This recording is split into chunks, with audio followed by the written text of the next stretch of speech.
Paying cash for your next car? You don't say, I'm paying cash the moment you walk into a car dealer.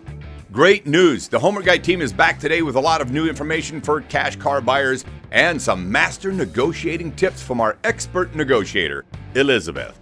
It's going to be amazing. Hi, I'm Kevin Hunter, also known as the Homework Guy and author of Is That the Best You Can Do?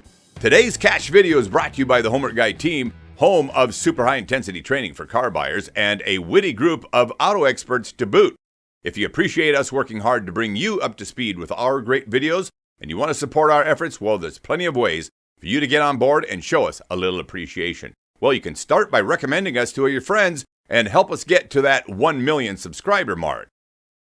Before we dig into today's video, I wanted to give you a quick update. We posted last week that one of our youngest members of the Homework Guy team was seriously ill and had to be hospitalized.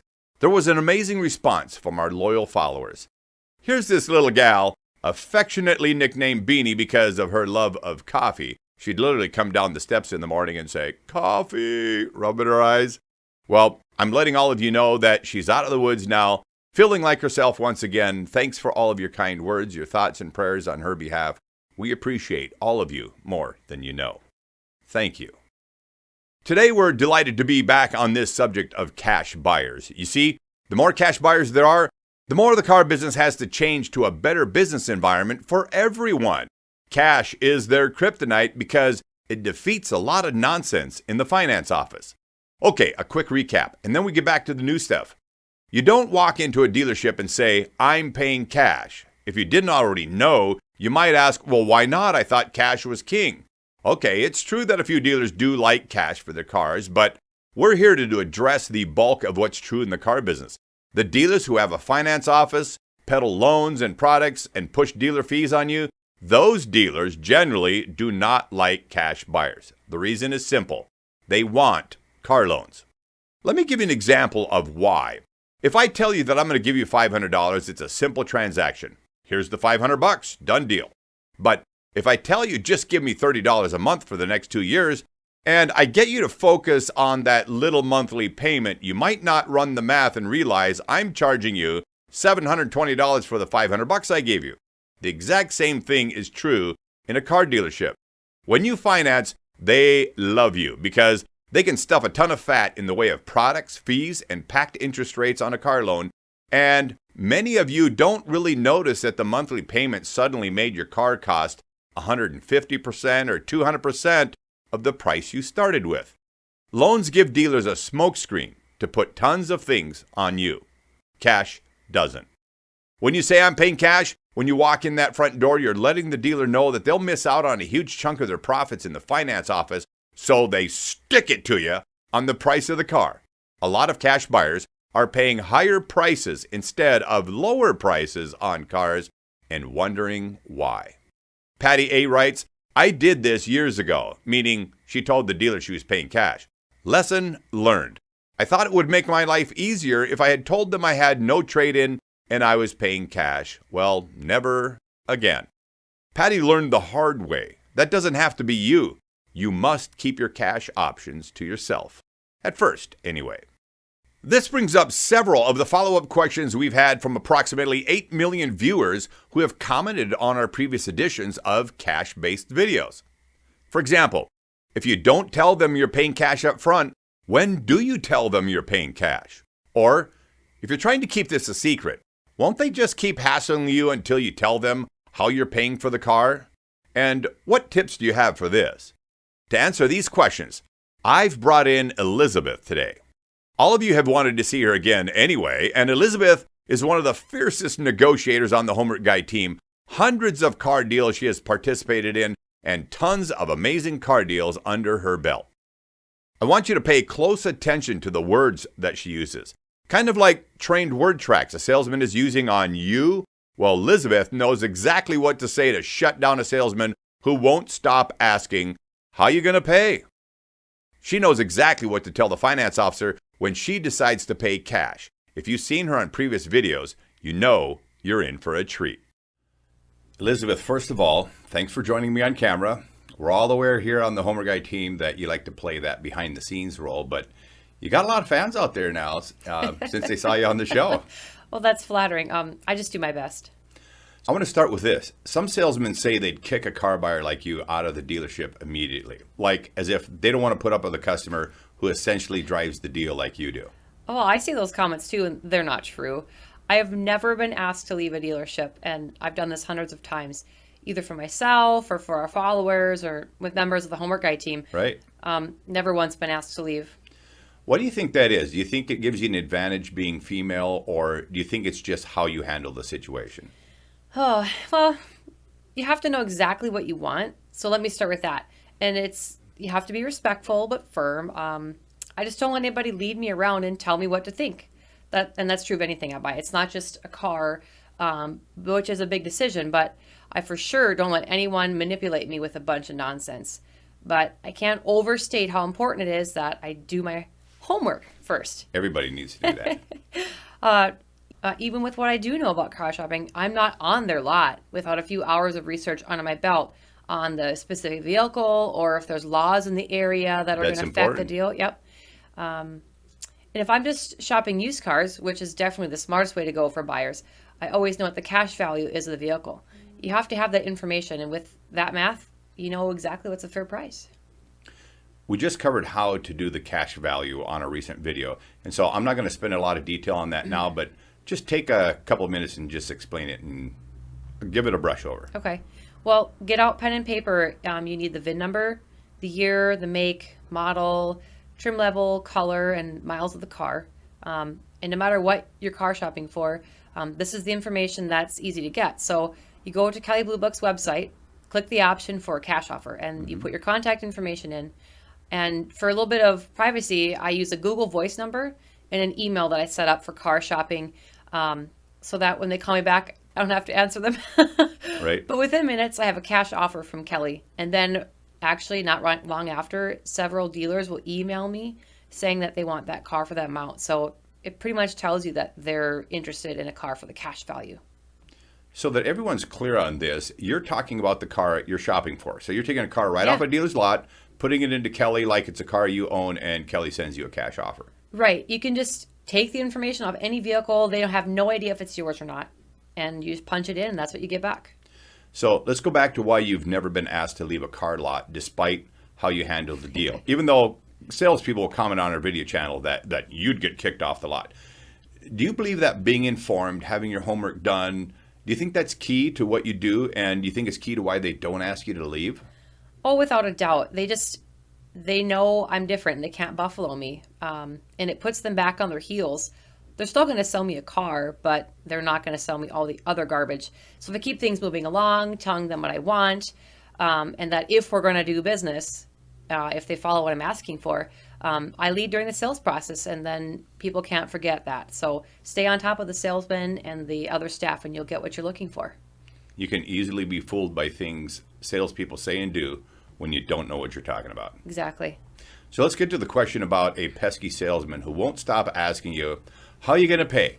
And you don't want to tell them that you're paying cash. This is actually one of your favorite questions. This is my favorite. It's like the mic drop. Yes. Okay, so you never mention you're paying cash until the very end. And if they pester me about how I plan to pay, I just have a simple response. I say, look, I never talk about payment options or financial history out in the open. I want to be in an office where it's private. But even before that, is the car the price that I'm willing to pay? So if it's not the price I'm willing to pay, I'm not buying a car. You don't need to know my financial information. So there's no reason for you to talk payment considerations when you don't even know what the vehicle is yet that you're going to get. Exactly. Yep. Okay, that's a solid point that any car buyer has to remember. So imagine walking around in any kind of store, shopping for anything, and somebody walks up to you and says, how do you plan to pay? It's completely an unnatural question that only those in the car business ask, and they're just doing it to try to set you up for the finance office. So let me ask you this. What if they don't take a hint and they keep bugging you about payment? What are you going to pay? I'll just say it again, more firmly. I've already told you that if you don't have the vehicle I want at a price I'm willing to pay, talking about payment is pointless. And what if they keep asking? Through the conversation, it comes up again. Oh, well, I'm still respectful, but they can see I'm getting a little irritated. because I've communicated clearly. And at this point, I say, your dealership is required by law to respect my rights to data privacy. So if you keep asking me financial questions out here on the showroom floor, that's not appropriate. And are you attempting to violate my data privacy rights? That pretty much kills it right there. It's kind of like a lawyer question. They basically are trying to bully the car buyer into following their process, aren't they? Right, but think about something. Have you ever gone to a bank to apply for a loan? They don't just come out in the lobby and start talking to you in front of other people and have you fill out forms where people can look over your shoulder and see your social security number. So if banks worked like car dealers, you'd quit going to that bank right away, and that loan officer would get fired. And no other profession gets away with doing this kind of stuff. So don't let the dealership push you into these decisions either. Your point about data privacy laws has to be a shocker for them. Exactly. They aren't used to it. I actually heard a salesman say to one of the managers that I think she works for one of the state departments or something. It's like they think I'm a mystery shopper for the Attorney General's office, which is great. I get a good deal, and I know they're running scared. So at this point, they could likely be a little bit worried about who you are, how you know what you know, and the conversation about paying is kind of off the table. It's off the table. That's the strength of being in control. It shakes them up, takes them off their game plan. So when do you tell them you're paying cash? At the very end.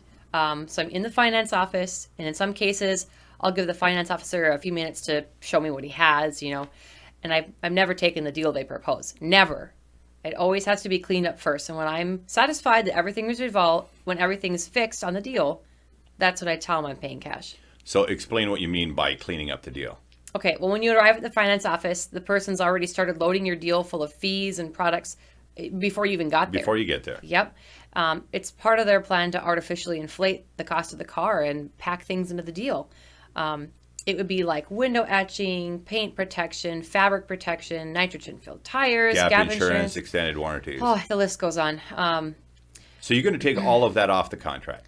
Right. So I line out every one of those things and I tell him I want it gone, I want it gone. And if he starts to say anything, I interrupt. I said, take it off. I just want it all gone. You don't let them bully you into accepting something. No. So let me clarify. You can always expect resistance because they want those extra dollars badly. But I don't generally get a lot of resistance in finance because think about it. The salesman and the sales manager have already been dealing with me. They know I'm a different cookie when I show up at their door. So this guy knows he's going to have an uphill battle with me. And you've been on the inside of these deals as well. You've seen it inside the dealership. You know everybody talks.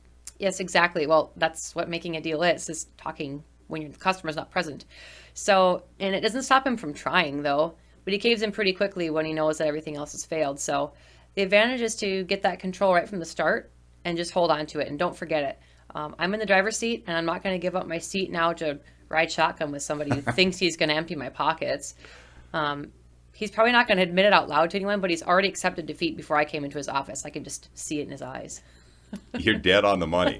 There's a ton of communication with finance that happens during this customer interaction with the salesperson out on the showroom floor. And that's key information for all of our viewers out there to know. Be in control of your deal early. Be respectful but firm like you do it. And it gets much easier in finance too. Right. And you're kind of in that mindset and you'll just keep yourself there. So lead, stay in control. Don't let the finance officer take you over when you get to their office.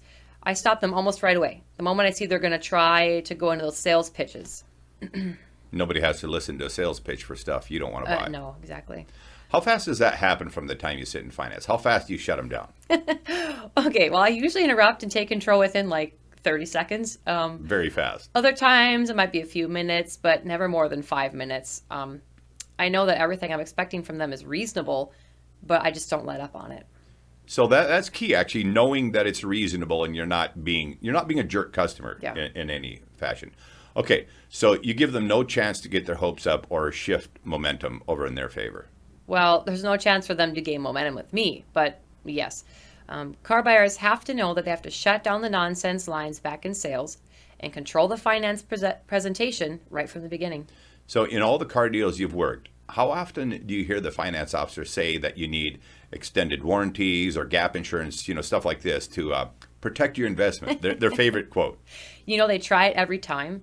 And I love when they tell me I need to protect my investment. And they say, oh, we're on the same page. I watch out for my investments all the time, so no worries. If the deal here isn't right, I won't be using any of my investments to buy your car today. That's really key. So I know we have some viewers out there who are rolling on the floor laughing right now. Hey, I know what an investment is. Investments make me money. A rapidly depreciating car doesn't fit that description.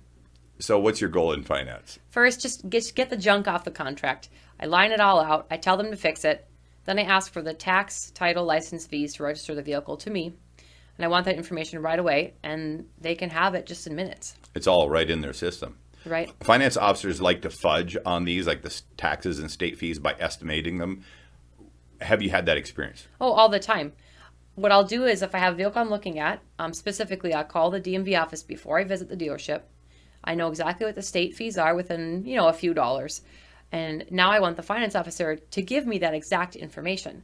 I don't accept estimates. And it's easy to tell the difference because an actual, fee from the state has dollars and cents after dollars it. and cents every time. Yep.